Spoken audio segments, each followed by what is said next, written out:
India US critical mineral framework. अब important ये कि हमारे पास तो मिनरल्स पहले से नहीं है,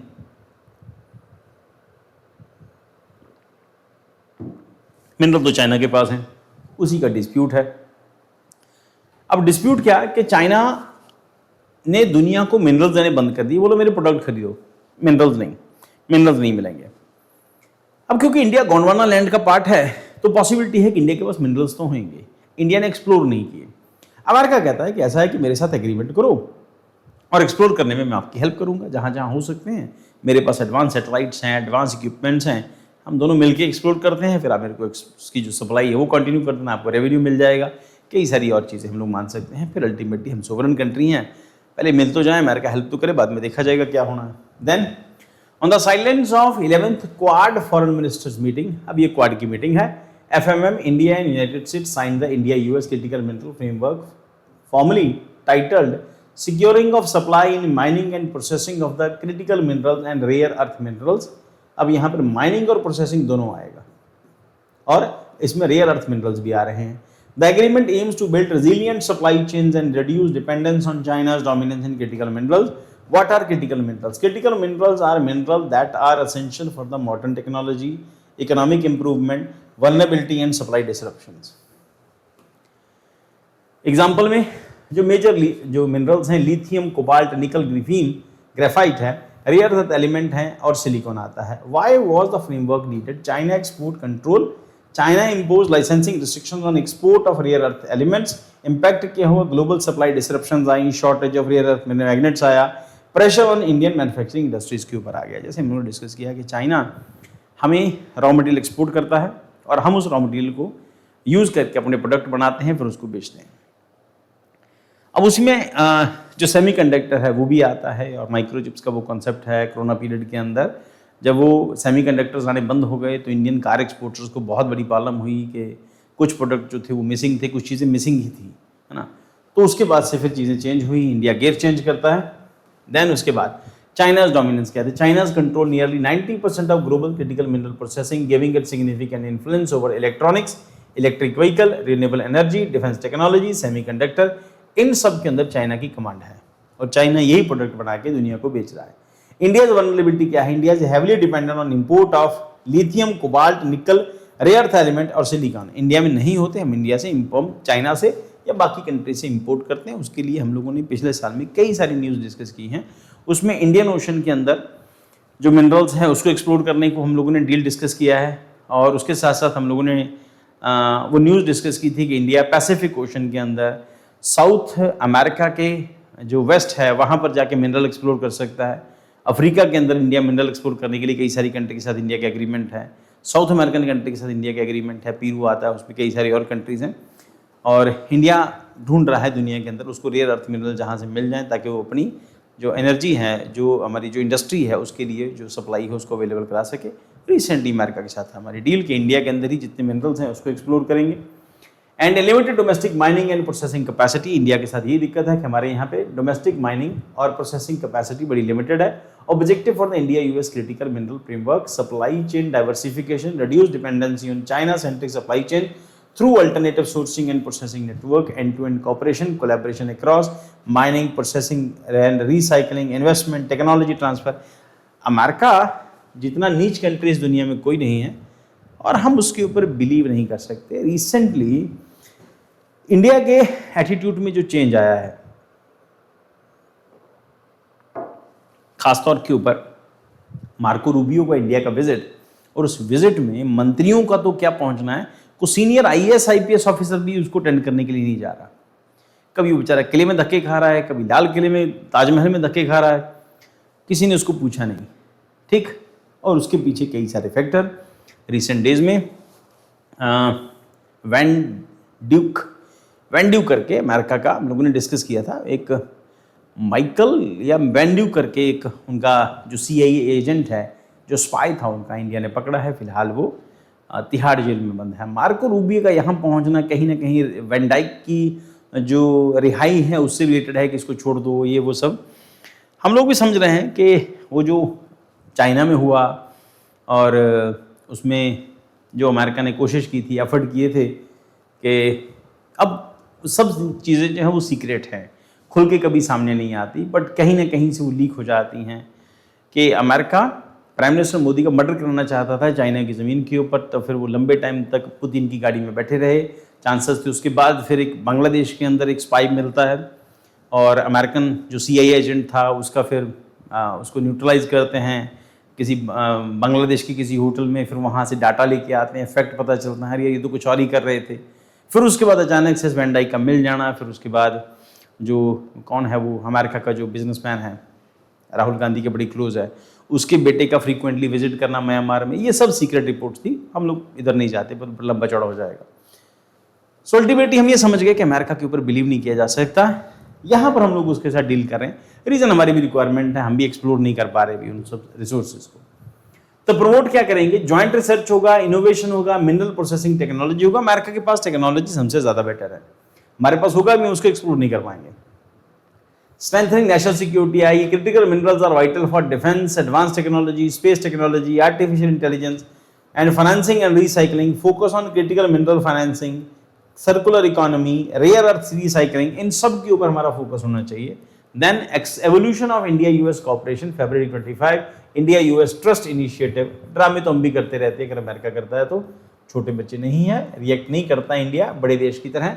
transforming the relationship utilising strategic technology, recognises critical mineral supply chain as a strategic priority, strategic mineral recovery initiative, joint programme for recovering minerals from coal mines, aluminium industry, oil and gas sector. तो इन areas में जहां minerals हो सकते हैं हम America के साथ उनको ढूंढने की कोशिश करेंगे। उसके साथ साथ टारगेट मिनरल्स हैं लिथियम, कोबाल्ट, रेयर अर्थ, इनके ऊपर फोकस करेंगे, ये मिले हमें। और February 26 के अंदर India joint Pax Silica initiative, ये बड़ा न्यूज में था, ये ध्यान रखना इसकी date, February 26, Pax Silica. US led coalition है aim to reducing dependency on China in AI, semiconductors and critical minerals. Semiconductor critical minerals, China के ऊपर डिपेंडेंसी खत्म करने के लिए ये पैक्स सिलिका है, और वो अमेरिका के ट्रम्प साहब के कहने के ऊपर ये किया गया है। अब थोड़ा इज्जत से नाम दे रहे हैं उसको, signing off India US critical mineral framework. Deserve America इस करके नहीं करता, क्योंकि मैं क्यों ट्रम्प को बार बार क्रिटिसाइज करता हूँ कि उसका कोई कैरेक्टर नहीं है, उस इंडिविजुअल का अपना कोई कैरेक्टर नहीं है, पर्सनल लाइफ में भी उसका कोई कैरेक्टर नहीं है, और इंटरनेशनल सफियर में, नेशनल सफियर में उसका कोई कैरेक्टर नहीं है। जिसके साथ वो डील करता है उसके साथ खास तौर के ऊपर ट्रम्प का पीरियड, हालांकि पूरी अमेरिकन हिस्ट्री ऐसी है ना। तो वो लोग हैं जिन्होंने कभी एथिक्स फॉलो नहीं किए अमेरिका ने, क्योंकि उजड़ के पहुंचे थे। अमेरिकन सिटीजन्स का तो अमेरिका है नहीं, ये सब दुनिया के वो लोग थे जो एक जगह से उजड़ के दूसरी जगह पहुंचे, और जिन लोगों को कोई एथिक्स की परवाह नहीं थी, क्योंकि नई कंट्री में थे। तो इस करके आप अमेरिका से कभी एथिक्स एक्सपेक्ट नहीं कर सकते। आप इंग्लैंड से कर सकते हैं, या बाकी यूरोपियन कंट्री से किसी से कर सकते हैं, कुछ हद तक आप पाकिस्तान से भी एक्सपेक्ट कर सकते हैं, बट अमेरिका से नहीं। तो इस करके हम अमेरिका पे बिलीव नहीं कर सकते। बेशक हमारे साथ उसकी डील हुई है, पर ये हमें ध्यान रखना है कि हमारी पॉलिसी होगी, हमारे मिनरल्स होंगे, अपनी रिक्वायरमेंट पूरी करने के बाद हम डिसाइड करेंगे कि उसको कैसे, किसको बेचना है, किसको नहीं बेचना। फिलहाल तो हमें अमेरिका की जरूरत है मिनरल्स को एक्सप्लोर करने के लिए। फिर उसके बाद क्वाड क्रिटिकल मिनरल्स इनिशिएटिव हमने स्टार्ट किया, रिलेटेड इंटरनेशनल इनिशिएटिव है FORGE, यानी कि FORGE, forum on resource geo strategic engagement. इसको याद रखना बेटा, इस प्रोग्राम को, FORGE को, आपके मेंस आंसर राइटिंग में काम आएगा। प्रमोट्स क्या करता है, resource security, strategic cooperation between India and US, MSP, mineral security partnership, US led initiative involving major economies. Objective क्या है, mobilise public investment, private investment for resilient critical mineral supply chain. India's domestic response है FDA policy reforms 2026 through press notes 3 यानी PN3। India introduce fast track approval for investment from land bordering countries and strategic sectors. Sector cover कौन कौन से होंगे, capital good, economic components, polysilicon, ingot, water wafer manufacturing, ingot wafer manufacturing, उसके बाद rare earth magnets. अब ये वो सब चीज़ें हैं जो मॉडर्न इंडस्ट्री में, मॉडर्न इक्विपमेंट्स में यूज़ हो रही हैं। खासतौर के ऊपर मैग्नेट का रोल, ये जो इंडस्ट्री है ये जो ईवी इंडस्ट्री है, इलेक्ट्रिक व्हीकल इंडस्ट्री है, इसमें मैग्नेट्स का रोल बड़ा इंपॉर्टेंट है। और चाइना ने इसकी सप्लाई को लेके रिसेंट पिछले 6 महीने के अंदर बहुत ज़्यादा नखरे करने शुरू किए। देन उसके साथ टाइमलाइन क्या है, application to be processed within 60 days. India की पॉलिसी के अंदर इससे जुड़ा कुछ भी है तो ऐसी एप्लीकेशन 60 डेज के अंदर अंदर जो है खत्म हो जानी चाहिए, मतलब काम हो जाना चाहिए। उसके ऊपर स्ट्रेटेजिक इंपॉर्टेंस फॉर इंडिया क्या है, energy transition, critical minerals are essential for electric vehicle, solar panel. अब सबसे बड़ा एस्पेक्ट यही है, अब इलेक्ट्रिक व्हीकल और सोलर पैनल को कार्बन एमिशन के साथ जोड़ के देखना, यूरोपियन डील के साथ जोड़ के देखो। अगर हम लोग ऐसा करेंगे तभी यूरोप हमसे प्रोडक्ट इंपोर्ट करेगा और ये बड़े लेवल के ऊपर आएगा, तो इंडस्ट्रियल कॉस्ट जो है कंपैरेटिवली इनिशियल तो होगी, बाद में उसकी कॉस्ट कम होती चली जाएगी। इंडिया के लिए बेटर रहेगा, वर्ल्ड का प्रेशर भी हमारे ऊपर नहीं रहेगा। बैटरी स्टोरेज और ग्रीन हाइड्रोजन, इन सभी चीज़ों के लिए इन सब इक्विपमेंट्स की, सब मिनरल्स की रिक्वायरमेंट है। देन डिफेंस प्रिपेयर्डनेस में missiles, fighter aircraft, radar system, space technology, क्योंकि इन सब मिनरल्स के यूज से सैटेलाइट्स का वेट जो है कंपैरेटिवली कम होता जा रहा है, जहाज़ों का साइज छोटा हो गया, या फिर ये कहो कि और ज़्यादा एडवांस हो गए, रडार सिस्टम और ज़्यादा बेटर हो गए। देन उसके साथ फाइटर जेट में उसका रोल है, रडार सिस्टम के अंदर उसका बहुत इंपॉर्टेंट रोल है इन रेयर अर्थ मिनरल्स का। टेक्नोलॉजी सोवरेनिटी क्या कहती है, supports semiconductor ecosystem, AI infrastructure, advance manufacturing.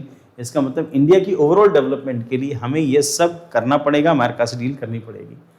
Challenges ahead क्या कहते हैं, इन्वेस्टमेंट कॉन्स्ट्रेंट्स हैं। Although gross FDI reached 94.53 billion 2024-26 के अंदर, net FDI remains low due to profit repatriation and capital outflows. India से पैसा बाहर बहुत ज़्यादा जा रहा है, और उसी क्योंकि मोदी साहब ने कहा है कि आपको गोल्ड जो है कम खरीदना है, आपको जो फॉसिल्स फ्यूल्स हैं वो कम यूज़ करने हैं, लिमिटेड डोमेस्टिक रिजर्व्स हैं, India has resource potential, limited extraction capacity. हमारे पास रिसोर्सेज तो हैं क्योंकि हम गोंडवाना लैंड के अंदर आते हैं, ज्योग्राफी में डिस्कस करेंगे गोंडवाना लैंड क्या है, और हम उस लैंड, उस एरिया में होने के बावजूद हमारे पास मिनरल्स हैं बट हम एक्सप्लोर नहीं कर पा रहे। रीज़न उसके पीछे टेक्नोलॉजी के जो कॉन्स्ट्रेंट्स हैं, सबसे बड़ा फैक्टर वो है। उसके बाद प्रोसेसिंग डेफिसिट है, major challenges lies in refining, processing, manufacturing ecosystem India में अवेलेबल नहीं है और डेवलप नहीं हुआ अभी।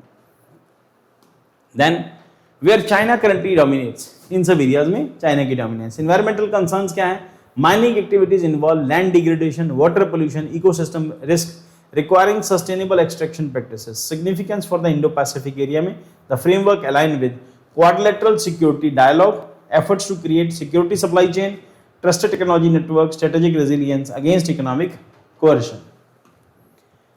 Conclusion ये आप लोग जाके देख लेना। आज की क्लास में हम इतना ही करेंगे, मुझे डॉक्टर के पास थोड़ा सा मिलने जाना है, उसकी अपॉइंटमेंट है मेरी, तो आज इतना ही करते हैं, इसको कल फिर दोबारा से कंटिन्यू करेंगे। Thank you for joining the class. Notes जरूर बनाना बेटा आप सभी लोग।